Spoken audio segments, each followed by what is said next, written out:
17 September 1948 हा दिवस फक्त मराठवाड्याचा नाही तर महाराष्ट्र आणि कर्नाटकातील जनतेसाठीही महत्त्वाचा दिवस आहे। भारत स्वतंत्र झाल्यानंतरही निजामाची राजवट होती।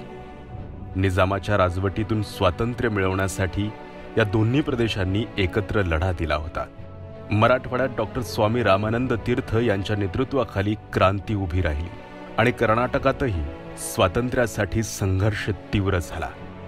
त्यात तेथील निजाम मीर उस्मान अली खान याचा पराभव झाला आणि मराठवाडा कर्नाटकाच्या भागांना स्वातंत्र्य मिळालं।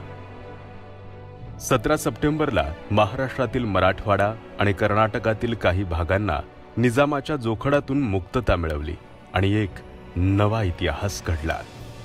आज 17 सप्टेंबरला महाराष्ट्र आणि कर्नाटक एकत्र येऊन मराठवाडा मुक्ती संग्रामचा उत्सव साजरा करतात। हा शौर्याचा दिवस साजरा करण्याकरिता आणि शहीदांना आदरांजली देण्याकरिता मुख्यमंत्री एकनाथजी शिंदे हे छत्रपती संभाजीनगर येथे उपस्थित होते।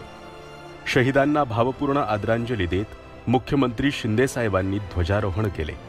त्याचप्रमाणे मागील 2.5 वर्षात मराठवाड्यातील झालेल्या विकासाबद्दल सांगितले। जय महाराष्ट्र।